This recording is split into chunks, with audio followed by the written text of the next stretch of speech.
I'll tell you this, Wyatt. Vegas for me was a pretty good weekend. What about you? Yeah. No. Worst race. Racing was good, just all the finishes just makes it the worst race I've watched. The worst race I've watched all season. Xfinity was good, Cup worse. Worst race for me. Well, and there's a multitude of reasons that he has that to explain why the Xfinity, or not the Xfinity, but the Cup race was not the greatest, but probably that's me saying putting it in a much lighter way. Wyatt has a whole bucket list, a whole laundry basket of things to say about. I'm going to be ranting. He will rant. I'm going to be ranting. So, before he rants, let's bring you guys in. Welcome to the 21st edition of GTN. As always, I'm Elijah Leonard. Alongside me is Wyatt Walker, the guy who definitely has prepared himself a 5-paragraph essay based on a rant for the Cup. Also for the YouTuber guys out there, and I maybe Spotify, I don't know if it sounds different or not, but I have a new headset, and if you look, it's pretty cool. It glows, works out pretty well. Got it a couple days ago. I am not used to this being up here instead of it like being right here, but pretty cool.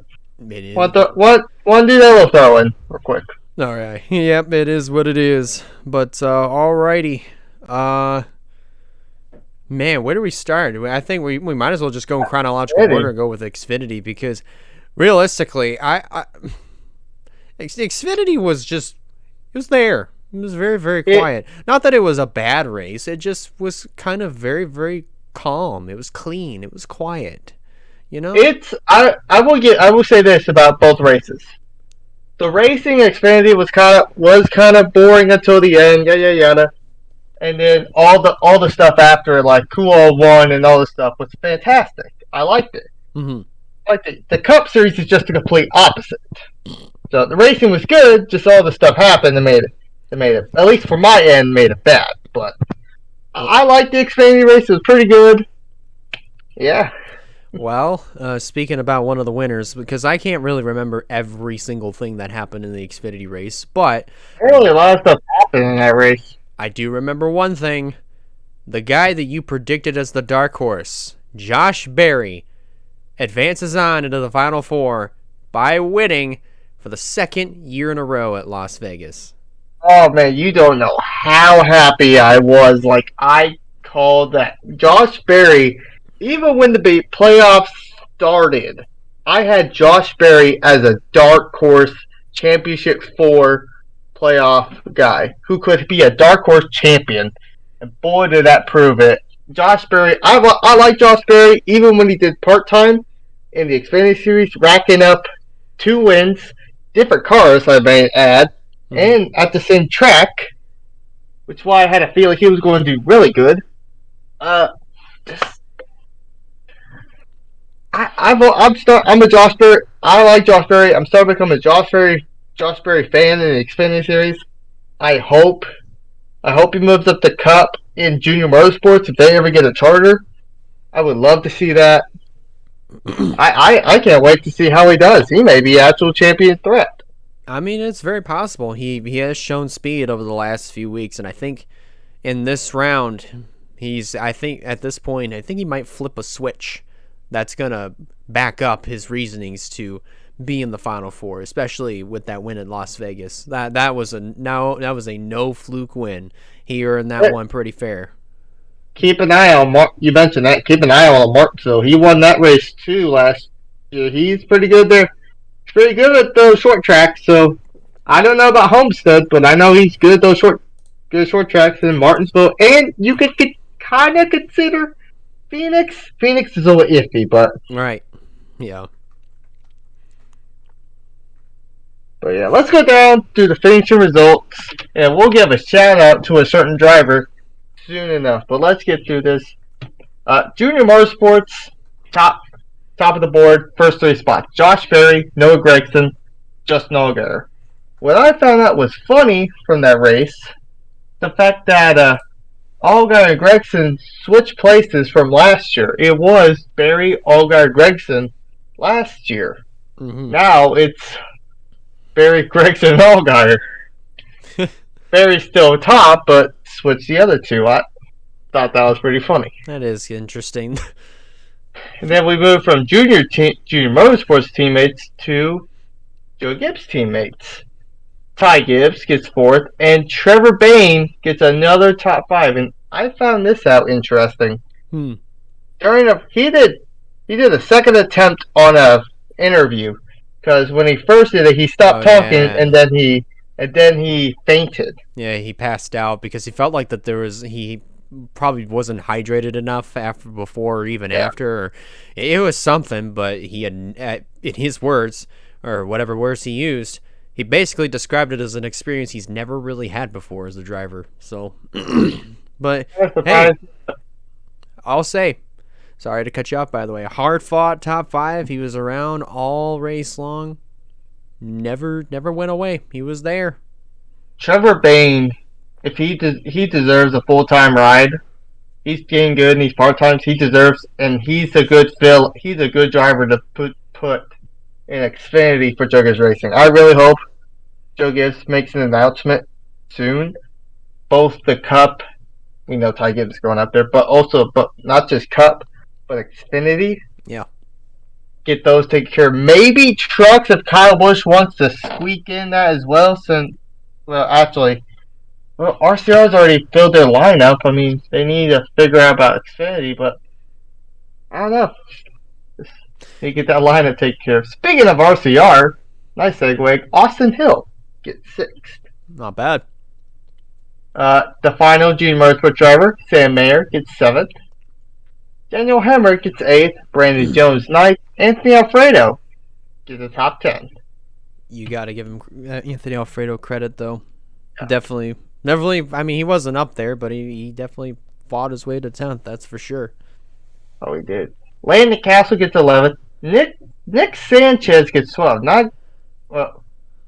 Not bad for him. Really good run. But how about her debut race? Haley Deegan gets 13th.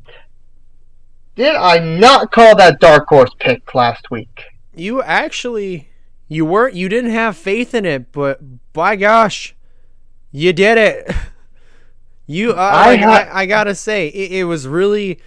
I honestly did not have a whole lot of faith in her either. I mean, and that's not to say that she's gotten worse as a driver. It's just that it's a big transition from a truck to an Xfinity car.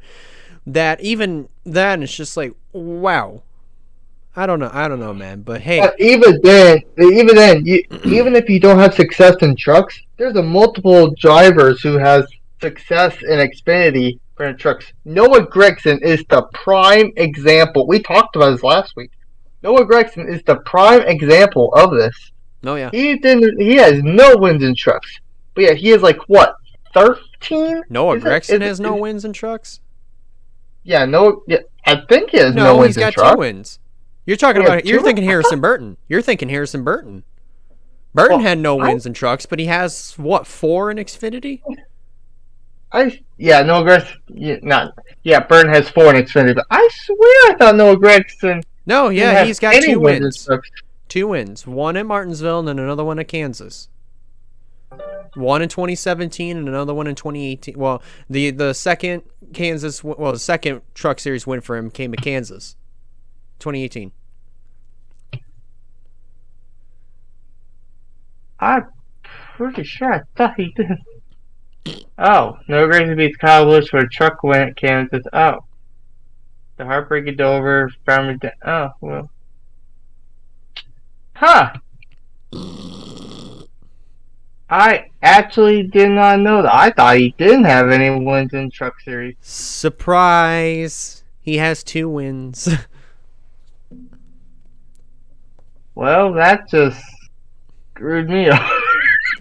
Yeah, you like I said, if you were thinking about a driver that had no wins in trucks but a few in Xfinity, Harrison Burton is a prime example of that. So yeah, but you know.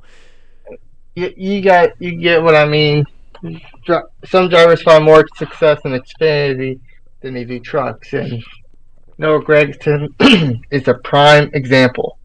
Yeah. Felt like my voice was going away there for a minute. I don't know why. Anyways, Kyle Weatherman gets a good top 15 as well. Good run for him. He gets 14th. Jeremy Clements 15th. John Nemechek 16th. Jeff Burton 17th. Riley Herbst 18th. They got Mike Snyder, Roger Caruth, Parker Retzlaff. Did I say that right? Retzlaff, yeah. Retzlaff, yeah. AJ Allmendinger. During like one of the last few restarts, he had something going on with the tires, and both tires were going flat. Both tires going flat. Didn't know what was going on. He knew something felt wrong, and he and his crew chief just said like they were all fine. Looked through all that. He after the crew chief saying that his car was all fine and all that, and then coming down, said 2 tires going down.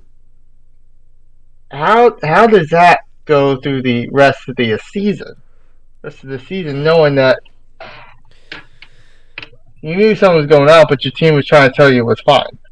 Well, I mean, it is a championship that he's trying to win here. So, I mean, of course, Allmendinger's going to be hot about it.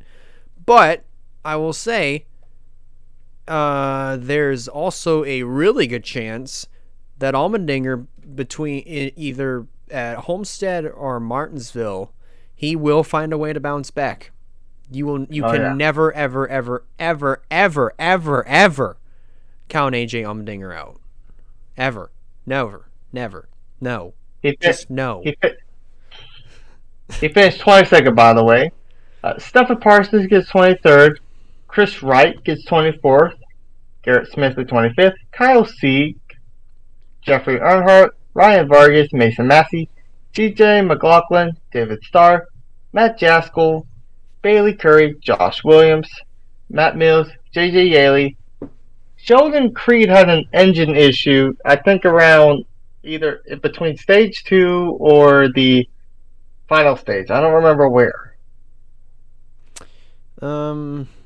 Looks like here lap 52, so probably how many laps were each stage? 20, 25 laps? I'd say so. Because if it was 25 laps a stage, the engine probably might have let go maybe in stage 2 actually. Yeah, let's see. I was thinking. I'm trying to. Why do you look that up? And then last place is Ryan Sieg. Yeah, I can't find it. Ryan Sieg in 38th with steering issues. Dang. I really don't know what to say to that. Now, looking at the points real quick, Josh Berry is the only guy locked in with a win. Fully locked in. Noah Gragson is up by 44 points. Ty Gibbs is up by 25. Justin Allgaier is above by 15. Now, look below cutoff. Austin Hill is below by 15. And after that whole pit stop stupidity deal, AJ Allmendinger is currently below the cut line in 16th. With Brandon Jones minus 27 and Sam Ayer minus 36. You want to know something? As far Brandon Jones, Sam Ayer, I know you're going to say it. It's very much safe to say, like, I don't care if there's 2 more races left in round 2. They are in a must-win situation, like, irregardless. I was almost tempted to put it on Mayer, but I was going to wait till the next race. Allmendinger and Austin Hill, I think they're good, kind of. The only obstacle that they would have to get by is Justin Allgaier. Allgaier, it's going to be a dogfight for that last spot, pretty much, between Allgaier, Austin Hill, AJ Allmendinger. But like I said, Allmendinger will find a way. He's gonna find a way to win in one of these next two races, maybe even both of them. But I think both of them. I will also say this: Noah Gragson, Ty Gibbs, they're fine. They are fine. Well, here's the thing. Here's my thinking. I think Allgaier may have a chance to win this week. But think about this for a minute. Noah Gragson has enough points. If nothing happens to him during Homestead, he has enough points. He may be able to advance after this race despite the final spot. And if Allgaier wins that, I could see Mayer winning Martinsville. Think about that for a minute. Josh Berry's already got to win. Noah Gragson has pointed his way in. Justin Allgaier wins Homestead, and Mayer wins it. There's a good chance. Allgaier called it. Junior Motorsports could have a chance to get all four of their cars in the final four if they play the cards right. Well, actually, I mean, then again, it's not just Allgaier. It would be Dale Jr. as well. Remember, he was also the same guy that predicted all four of his cars would be in the final four. You remember? I don't know if it was a joke or not, but joke or not, if Allgaier wins and Sam Mayer wins Martinsville, oh boy, it's gonna make Dale Jr. look like a genius, unintentionally a genius. Noah Gregson's obviously getting in by points. He just has to have a good race at Homestead. Yeah. And then he just needs to get through stage 1 at Martinsville. He's won Martinsville, so he'll have a good race there. And he's pretty good at Homestead. Yeah. So, and I don't see him having an incident. So, this is going to be a good race to watch. And Martinsville will also be a good one to watch as well. So, I mean, I want to keep an eye on those next two races. I mean, especially Homestead coming up here. But, oh boy. Well, now. Yeah. Oh boy, Wyatt, I can tell how excited you are. Are you ready? Are you ready? No, I'm not. He's ready, everybody. All right, let's talk about the Cup race. Oh, wow. Honestly, minus one thing, which we will discuss here in just a moment. Minus a lot of things. In his opinion, the Las Vegas race, very solid. Very, very, very solid. It was really competitive. It was competitive. There was a whole lot more. It was still hard to pass, which stage 1 had that issue, which I didn't care for. But it was still a bit racy. A lot of people were still up with each other. They got away a few times, but that's just Las Vegas. Right. So pretty good. It's good. But let's get to the BS. Let's get. There's 2 ounces. There's 2 bits of it. Well, let's talk about the first one. The second bit is his deal, but here's both of our deals here. So, what was it? Lap 95-ish, I want to say. I think this happened. So, yeah. So, the infamous incidents, Kyle Larson and Bubba Wallace. So here's what happened. Here's the scoop. Just in case if anybody didn't see what happened, here's what happened. Kyle Larson, Bubba Wallace, racing hard going into turn 3. Harvick backed out because he probably felt something was going to happen. And sure enough, that exactly was the case. Larson ran Bubba Wallace out of room. Of course, he didn't mean to do that. He didn't mean to. I mean, I don't know what else you could add there. So that squeezes Bubba into the wall.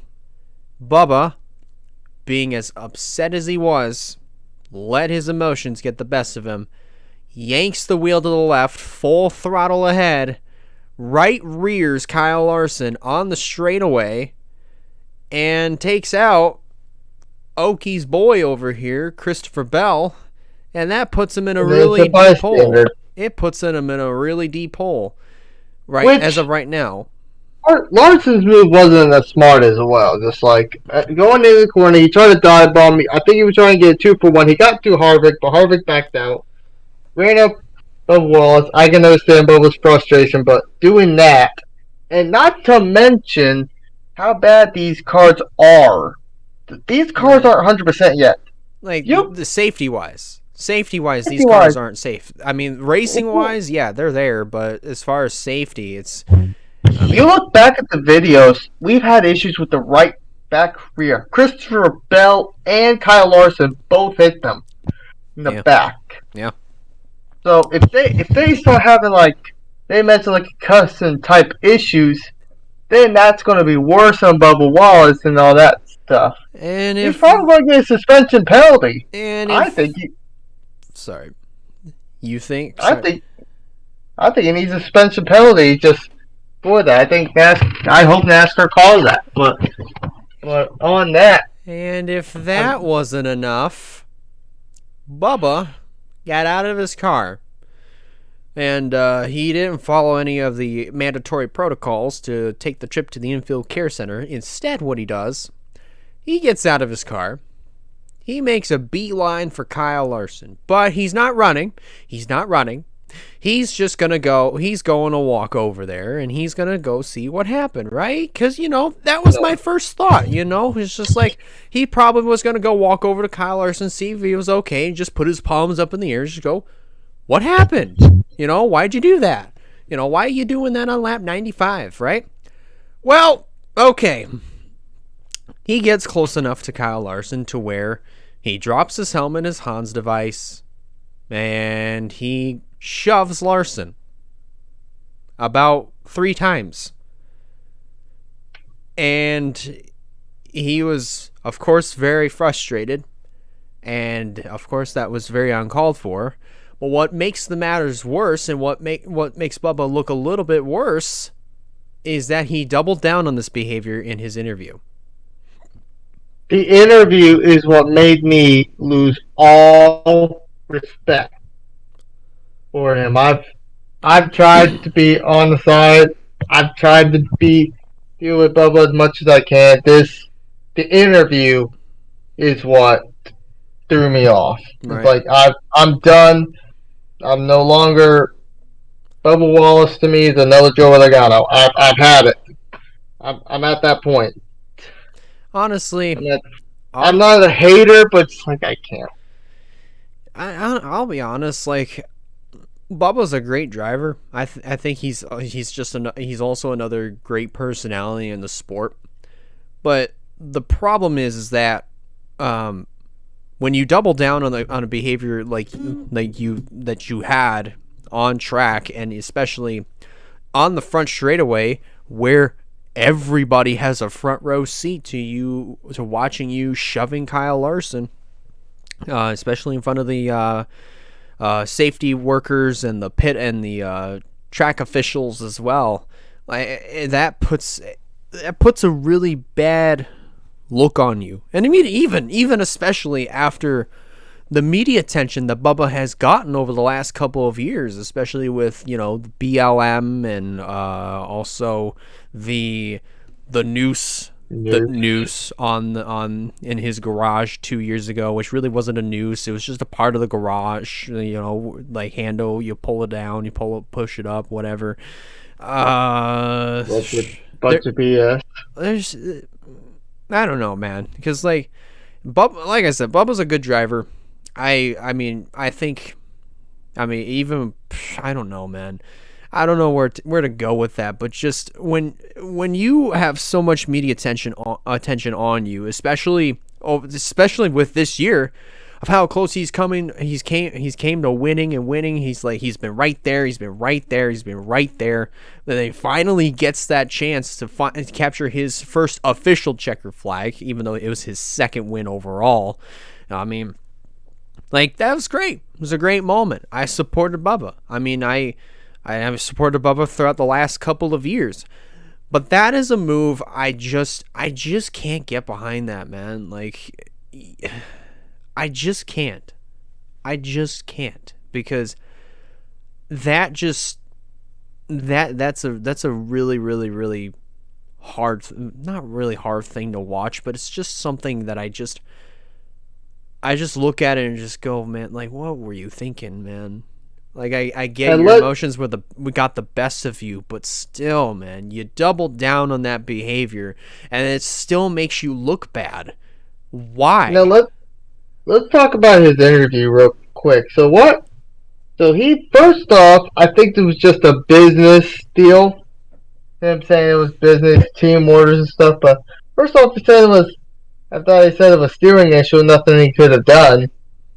And then all that, blah blah blah. What made me go over the edge was in the interview.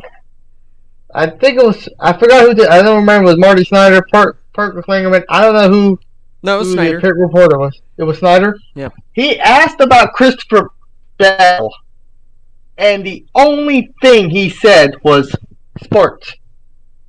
Not even an apology. Nothing. That drew me over the edge. Yeah. Man. That killed my enthusiasm for the race. I like the race, just it killed it. Yeah. Really, to be quite honest, that just pretty much what that kind of behavior is just, I think, is unacceptable. It reminds me a lot of what happened 11 years ago in a truck race at Texas between Hornaday and Kyle Busch. I mean, even then, Kyle really doubled down on his behavior, and and even his on-track confrontation or incident. Look where it landed him. It landed him in his own house for a week. So everybody, including myself, and I do kind of agree with this. I do think that he should be parked for a week, because that kind of those kinds of actions, man. Like, especially, like, first of all, right rearing somebody on a straightaway, going speeds about 165 plus miles an hour at a 1.5-mile track, where we have such a knowledge of this car and the history of its very young history of the safety issues of this car, and with 2 people out because of concussion-like symptoms, and then after that, getting out of your car and shoving the same guy that you right-reared and almost ended, not ended his career, but ended his season, rather, and then screwing over another guy, and now he's starting off the round of 8 in a deep hole. Like, that's just, to me, that's just really, really, really unnecessary on the part of Bubba Wallace. Like I said, and I'm gonna say one more time before you continue, Wyatt. I like Bubba. I think he's a great driver, but that is just a move I cannot get behind, and I've definitely lost a lot of respect for Bubba there. It's gonna take a while for me to get that respect back for him. And for me, it's like, I've seen a lot of people want to say suspend for the rest of the year. NASCAR ain't going to do for the rest of the year. I'd say minimum 1 or 2 races. I'd say they're going to suspend 1 or 2 races. If they do that, I'll be happy he's getting suspended. It's not going to be until the rest of the season. I'm sorry. I'm sorry, Die Hard. It's just too hard. It's too harsh. 1 week. Yeah. And I already know a coworker is not going to be happy that it's not going to be the rest of the the season, but I really think he should be suspended for at least 1 or 2 races. Yeah, that's just my take. I don't care who takes over the 45. In my personal opinion, it's probably going to be John Henry Nemechek. My only personal opinion. It's the only guy I see that's even worth anything to actually do it. No offense to Brandon Jones or whoever does the part-time in the 18. This is just how I'm feeling right now. Well, might as well get to the end of it. Well, before we get there, recently today, I mean, we just looked over this before we hit the big red button. Oh, first of all, Lars Chastain's car looks really nice for Homestead, but that's not what we're going to be talking about. It's going to be this apology that Bubba had recently just issued, and it goes along the lines of this. I want to apologize for my actions on Sunday following the on-track incident with Kyle Larson in the number 5 car. My behavior does not align with the core values that are shared by 2311 and our partners, who have played a crucial role in my incredible journey to the top of this great sport. I want to apologize to NASCAR and the fans, along with Christopher Bell, JGR, and Toyota for putting them in a situation in the playoffs that they do not deserve. I compete with immense passion, and with passion at times comes frustration. Upon reflecting, I have represented our partners and core team values better than I did by letting my frustrations follow me outside of the car. You live and you learn, and I intend to learn from this. Now, first of all, the apology, yes, I get it. He's acknowledging everything that he did was wrong. He acknowledged that, yes, putting Christopher Bell in a really bad spot. He acknowledged, yes, they don't deserve that at all. And he pretty much admits that he's wrong. But to me, if I'm going to have to be honest, I mean, sure, I'll give him that. He's saying that he's wrong for doing all this other stuff and putting Christopher Bell in a bad spot. I mean, because of his actions on track. But the apology to me just seems like, I don't know, man. It kind of seems like one of those kind of like apology templates where I like to apologize to blank for blank. They did not deserve this. Or I compete with such passion, and I intend to move forward with this with much better knowledge than what I did beforehand, you know? Just the same stuff over and over and over again, said time after time after time. Just gets old, and it's not even not sure if it sounds sincere or not. Yeah, I don't know, man. Well, we'll know if it's sincere for sure. If he ever gets into this kind of deal again, with somebody else, and we'll see if he doesn't try to pull the same stunt that he pulled at Vegas. But let's get to the end, shall we? Oh boy, Wyatt's favorite part. So, I honestly was thinking Ross Chastain was going to win because he was gone. He basically had checked out. He was running away. But all of a sudden, from out of nowhere, with 4 fresh tires, I want to say, here comes sliced bread. Out of nowhere. And out of nowhere. And we're going through turns 3 and 4. You know, Ross ran the bottom, Logano ran the top. I was kind of thinking to myself, he might gain a little bit. He's gained a bit, but I don't think he'll gain a whole lot. No, he gained he gained a whole yard with the run that he got off of 4. And I will say, Ross Chastain, he did everything correct. Every single move that you could possibly pull trying to be on defense, trying to protect the lead, he did everything right.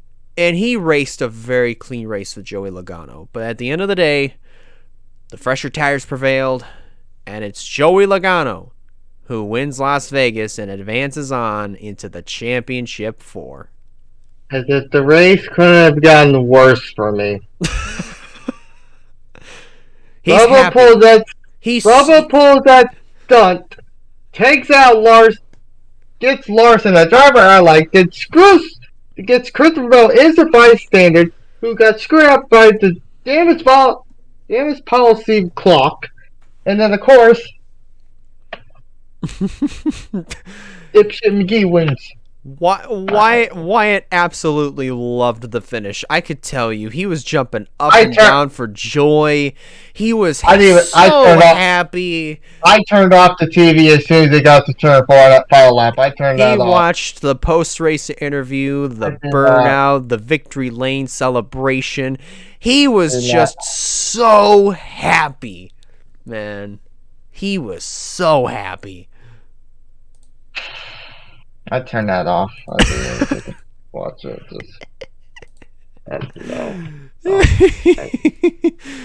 Oh, you guys know who won. I ain't repeating it, but Josh Chastain second, Kyle Busch third, Chris Buescher, Chase Briscoe gets fourth, which had an astounding run at the end of the final stage. He was currently one lap down at one point, and then he got up, finishing fourth.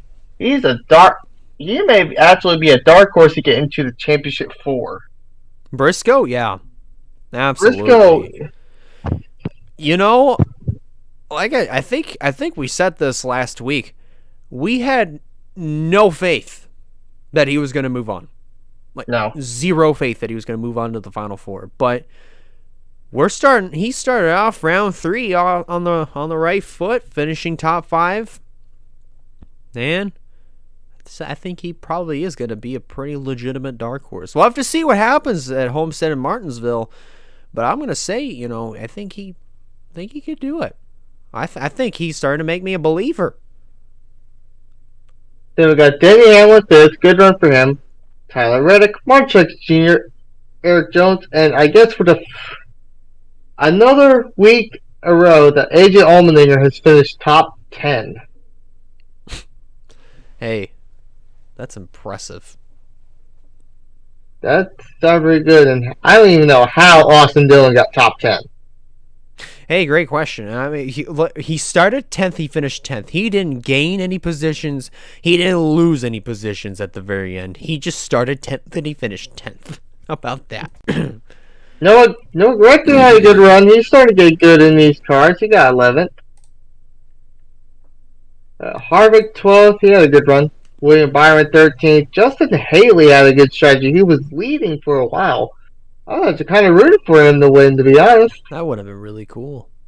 He gets 14th. Chris Buescher 15th. Daniel Suarez, who was running up in the front a good amount too, who got I forgot who he was racing with. I think it was Reddick.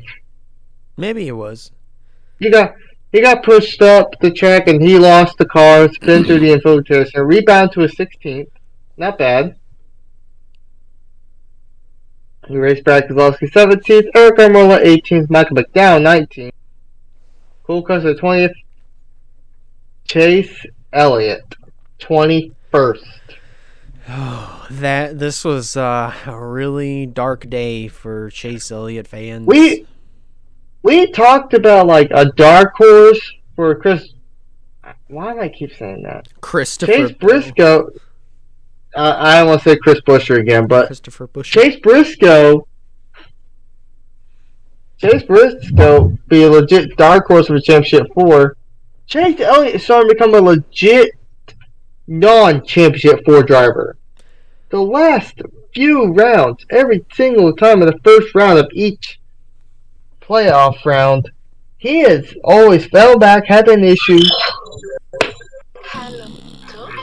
You serious? I'll call him back in a bit. Anyways. I'll tell him I'm going to text him, so I'll call him back in a second. But anyways, back to the point I was making. As he proceeds to type. Yeah, sorry.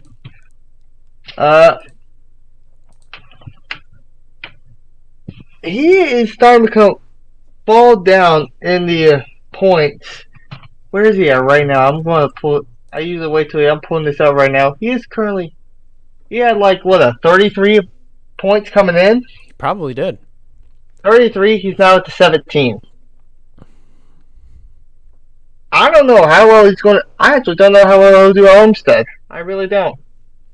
If he doesn't do good at Homestead, and other drivers do good, he might be below the cut line, or depends on what happens, might be in a must-win at Martinsville. Yeah, probably. But that's not good. Ty Gibbs at 22nd. Ricky Stenhouse 23rd. Corey LaJoy 24th. Todd Gillen 25th. Harrison Burton 26th. Then we got Cody Ware. Ryan Blaney spun out on his own. I forgot. He had a tire go down, I think. I don't remember. Yeah, he must Went have. down. He must have. I forgot. Go back to Kyle Busch real quick. Oh yeah, he spun out. He spun out at lap 79, and this man still rebounded. Not just that, he had that. And then during pit road, a tire came off. Oh, a tire came off for him, and somehow he rebounded for third. Oh yeah, that was so hard to watch. Like the left front wheel was not secure at all, and then the wheel just goes off the thing. It just takes off on its own, not secured, and it's just like, man, Kyle could not catch a break, but he technically did. He finished third, so you can't be too upset about that. Oh, pretty good day. Austin Cindric got 29th. BGM McLeod 30th. JJ Yeley 31st. Landy Kessel 32nd. Ty Dillon had a suspension. They don't have a suspension. He has to finish where he started. That's funny. Same thing for Austin. And now we get to this. Christopher Bell 34th. Kyle Larson 35th, and then dipshit number 2, 36. I'm sorry, Josh, but like I've told you, we record on a Monday. As I told you yesterday when we played games, I've lost all faith. I'm sorry. I'm sorry. He's gonna be ruthless. Yeah, he's gone. Yeah, I'm at that point. He's ruthless. So let's go to the points while I still have some sanity. Joe Logano unfortunately wins, and he's locked in Championship 4. I knew he was going to get in. I was just really hoping it would be by points. And I'd never changed the damn thing to 3 wins. Probably because I didn't give a crap all that much. This shows how much I care about him. But Ross Chastain, good race, good points there. He's up 18. Chase Elliott, he's still up 17, but he could still have a bad race at Homestead or Lawrenceville, and he will easily be below the cutoff. Right. Yeah. Denny Hamlin gets up by 6. Good run for him. William Byron down 6, and Chase Briscoe goes down 9. That's not bad. These guys are still good. Ryan Blaney's still down 11. But then you get to Bell. Down 23. Bell's in a pretty deep hole to start out. Yeah. But that's fantastic. I will say, okay, so I'm going to say this. Right now, we changed up our predictions on who the Final Four would potentially be since we're at this point. I mean, if Blaney does not improve in these next 2 races, then that would throw my prediction of Ryan Blaney winning the championship by pure consistency out the window. If Chase Elliott performs as badly as he did this weekend in Vegas and worse, that throws him out. Of course. And let's throw in that Stapleton changed his because Larson was already out the last time, and he's with me. Want Christopher Bell to win the championship, but he's already below the cut line, and almost most likely in a must-win situation. So that is like 3 out of all of our guesses. That's 3 drivers who could potentially not get the championship that we want. Well, I think I even did predict Logano to be in the Final Four, and that's going to happen. So no. Well, the first time you did it, the second time you did. Yeah, that's what I'm saying. The second time I did. That's what I'm saying. I say the first time I'm the only one that had him in there. No, I didn't predict Logano to be in the Final Four the first time around. The second time I changed it because, well, pretty much the scale of the Eliminator 8, as it was originally called when this whole elimination format started, Logano what happened to be in the round of 8, so I was like, you know what? Let's throw Logano in there. And sure enough, there he is. He's in the Final Four. So, I really didn't want him to win, but I knew he was going to. But you want to know a dark horse? I mean, we talked about Chase Briscoe being the dark horse, moving on into the Final Four. But another dark horse, I'm looking right at him, Ross Chastain. I mean, Ross Chastain, I had him as the dark horse Final Four a while back. I think I even put him in the Final Four along with Chase Elliott, and I do not remember. I think Reddick was the last guy. Probably, but to be quite honest, I do think if Ross can perform as consistently as he has been these next 2 races, he's in. He's in the Final Four. As long as he performs the way that he does these next 2 races, and as long as nothing bad happens to him, he's in. But Look back. I wanna add in before you go on. I'm still I don't care what anybody says, whether if people agree with me or not. I'm still thinking somewhere along the way, like somebody is going to screw Ross Chastain over. Like, somebody probably will be waiting, probably, I want to say, till Martinsville to screw Ross over. Like, it could happen. It couldn't. It may not. I mean, like, with the way that Ross has been racing, with the less conversations about Ross Chastain causing incidents, I think it's kind of become a rarity at this point. But I'm still not counting it out, to be quite honest. I think it still could happen. And I want to point this out. If Ross Chastain does get in there, he is basically the only... Wait, I clicked the wrong race. Damn it. I was going to go to race result. There we go. Oh, he actually had a good finish too, but if you look back at the last Phoenix race, he's the highest finisher. If Ross Chastain would have made it and Briscoe doesn't, he's the highest finisher in second to Chase Briscoe. Yeah. So Ross Chastain could be a champion threat. I'm actually looking back on this. I'm actually seeing if they were all there. Those are the 4. I'm actually looking to see where they all finished. Hamlin 13th, Elliott 11th, Logano 8th, Ross 2nd. Actually, all the current championship 4 guys.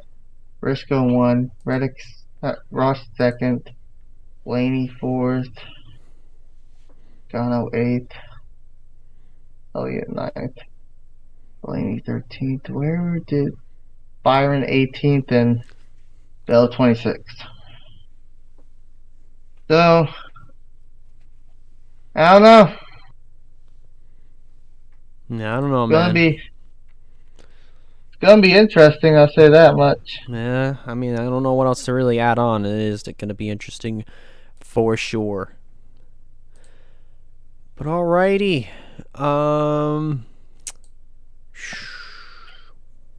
What are some breaking stories that we have? Oh boy. I'm about to look that up, but how about I'm going to mention this as we're recording this. As we're recording this, we will update it next week. But Spire Motorsports will make their announcement about their plans, and we will get that next week. Well, let's talk about something that just recently happened. Yeah.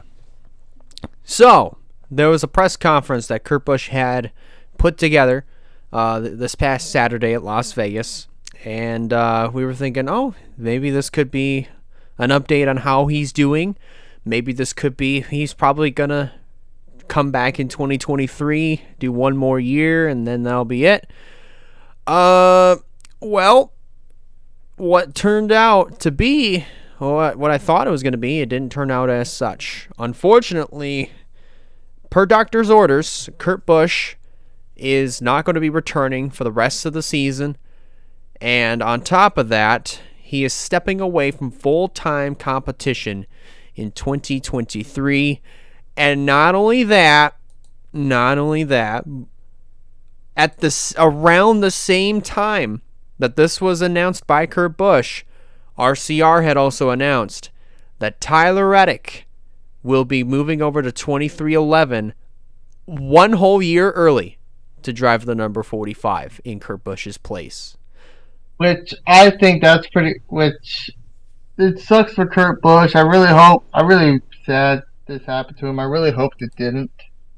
But looking at this, he need a break. I was really hoping he'd come back for one more year. But I think this might be. He's not retiring, but he's just not going back to full-time racing. And he's not done. He's not done racing at all. Like once he gets cleared, we're gonna see Kurt Busch again, quite literally everywhere, because I think he had thrown in Le Mans being on his bucket list, a few Cup races, maybe a few Xfinity truck races. We'll see what Kurt Busch's schedule is going to look like once he gets cleared. I mean, anything is on the table for him right now. But I cannot wait to see how Tyler Reddick does in the 45 2311 car. I think he's going to do really good. He's got a lot of young support. He's not a teammate. He's going to be a new teammate, but he's raced with Christopher Bell a while. Mm-hmm. He was in the Big Three in 2019. Yeah. He went up. They were all rookies together. They know how to race against each other. This is going to be big for Reddick.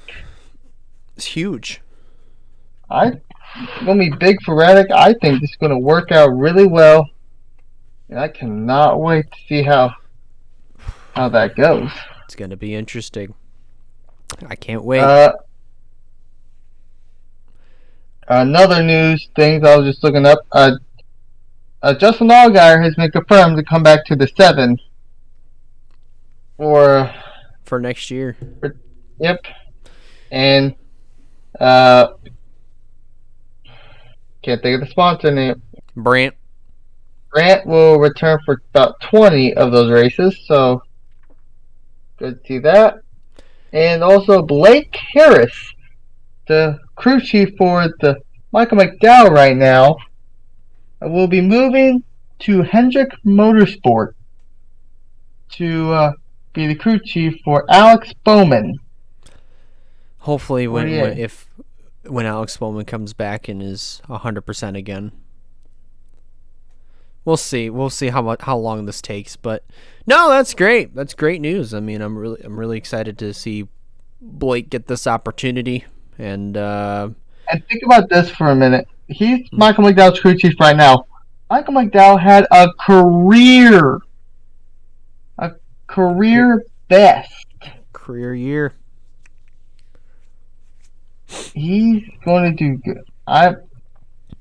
Whoever's the crew chief for Michael McDowell next year, I hope he has the same amount of spark as it did last time. And I cannot wait to see how this goes. It's going to be interesting. But, all right. I don't believe we have anything else to talk about, don't we? Not that I'm looking right now. Not that I've seen. Did we cover last week that Bowman's not going to be racing in the rest of the race? Next three races. Well, next two now. But, still, it was advertised as 3. My goodness. But we got done with 1. Yeah, but it was advertised as 3. Anyways, let's shift gears and let's move forward to Homestead. Homestead, Miami. We finally made it to Homestead. Oh my goodness, we've made it. So it's all three series are there. The Truck Series penultimate race, and for the Xfinity and Cup Series, it is the penultimate. There's also their penultimate race, but that's only to round 3, not penultimate race overall. They're almost there, but they got to get past Homestead first. So coming into Homestead, What is there to expect, Wyatt? What are you going to see? Well, the truck series, we don't know what to expect because most of the front runners are all moved up. So this is going to be pretty interesting on who we think is going to do good and not. And reviewing the points for the truck series real quick for the race. Majeski is the only driver to win, with Chandler Smith only up by 30, Zane Smith up by 18, and Ben Rhodes only up by 3. Mm-hmm. With Atkins down by 3, Friesen also down by 3, Nemechek down by 5, and my personal opinion, Greta Enfinger, that's down by 29, he's in a must-win. Yeah. But I don't see him winning. So it's basically I see Chandler, I see Smith, I see both Smiths actually having a good run and making it through, but the rest of them, it's going to be a dogfight for the last spot. Oh, yeah. Absolutely. Xfinity, there's some guys we know what to look for. We'll talk about that a little later, but it's going to be a pretty good race. Can't wait to see how that goes. And then the Cup race is the race we don't know what to expect at all, especially with the next gen car coming here for the first time. They did test, but doesn't really do much. So it's going to be pretty interesting on how this will go. We shall see. We shall see indeed. But alrighty. I do not want to watch an Overwatch live stream on Twitch. I do not. We're busy right now. But speaking of busy, let's get down to business with predictions. So, driver to win.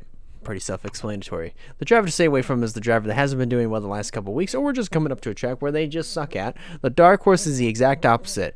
But alright, Wyatt, it's Homestead. Like I said, we finally made it to this point. It's the penultimate race for the Truck Series. And for Xfinity and Cup, it's their penultimate race to round 3. Well, rounds 2 and 3. So, here we go. You're up first.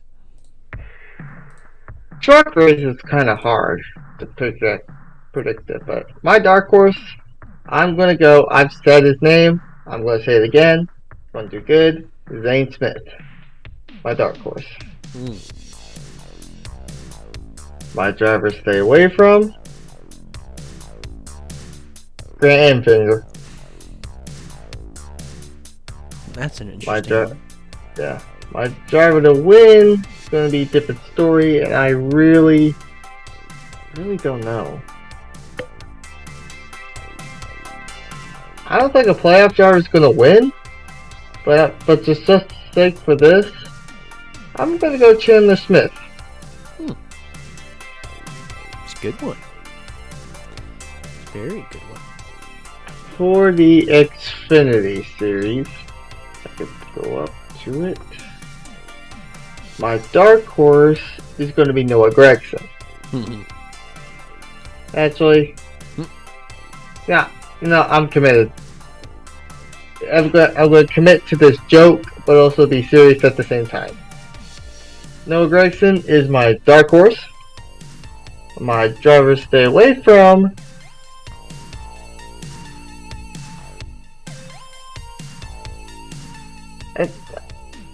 he'll go to do good next round. Well, screw it, I'm going Brandy Jones. I was going to say Sam Mayer, but I think more realistic Brandy Jones. My driver to win, Justin Allgaier. I'm committed to the Junior Motorsports 1, 2, 3, 4. Try to see if we can do that. Committed. Yeah. Now for the craziness of them all. Oh boy. My dark horse.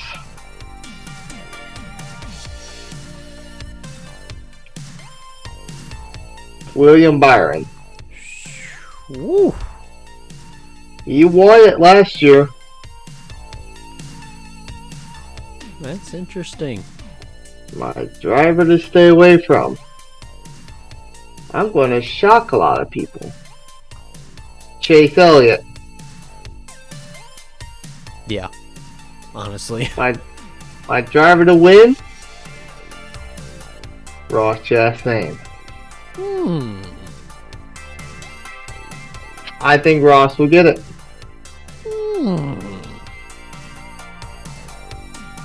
Very interesting. Very interesting indeed. But alrighty, folks. It's my turn. It is my turn. Alright, so here we go. My driver to win. I'll tell you what. You say Chandler, I say Zane. Zane Smith is my driver to win.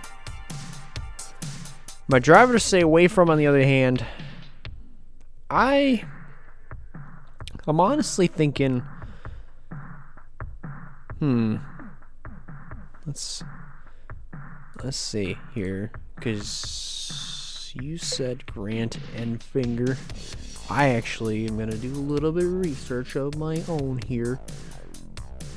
You know, I'm gonna be kind of honest. I do have faith in Enfinger. I'm just somebody else I'm not really sure about is Christian Eckes. I was thinking about him too. I'm not entirely sure about Eckes. So, but my dark horse is Chandler Smith. So we have the Smiths just flip-flopped, of course. Xfinity. Yeah. Driver to win. You know, I think I'm gonna say. I'm gonna go with this one. He probably might do well here, but then again, he might also do well at the next race. AJ Allmendinger is gonna be my driver to win. All right. I think he's gonna turn. One way or another, he's gonna turn his luck around. He's gonna move on to the Final Four by winning a Homestead. Driver to stay away from. I think I'm gonna have to double down on Brandon Jones here. Like, yeah, I know he's performing really well, and I think, in my opinion, this is a career year for him. But I think the line is gonna stop here before it even ends. My dark horse, on the other hand,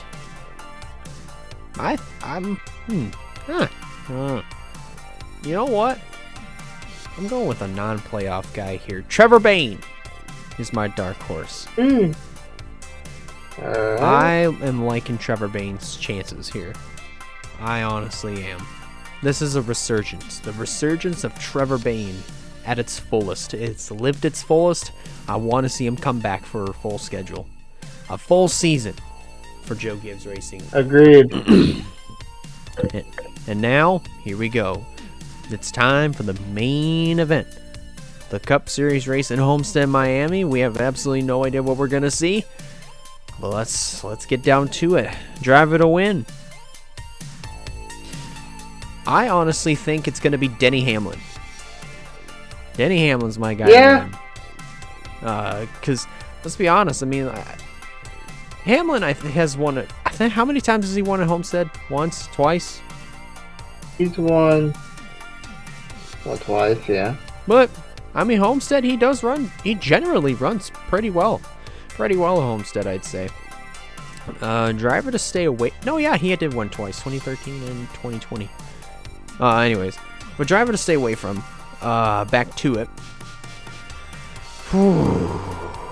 You know, I kind of think Chase Elliott. Elliott's my driver to stay away from here. I just, honestly, he's just with, it's pretty clear that he has started off every round on the wrong foot. But I just think that third time doing this kind of deal is not going to be the charm whatsoever. I just don't think it's going to happen for him. Dark Horse, on the other hand, I'm going to double down on Ross Chastain here. Do I think he'll win? There's a 50-50 chance. But we'll see. We'll see.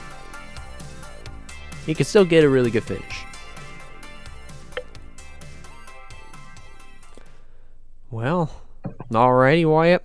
I think we've pretty much gotten everything we needed to talk about out of the way. Any final thoughts before we get the Homestead weekend started? Let's get done with this. Let's get done with this race. Let's just move on. Let's move on to the next race. Forget this last race ever happened. Let's just get Homestead done and over with. But alrighty. I think that's going to do it for the 21st edition of GTN. I want to thank you guys a lot for watching. If you like this, be sure to give it a like. And if you haven't, be sure to give it a like. If you haven't considered subscribing, I recommend you do so. You're going to keep up with some fine content coming out in the near future.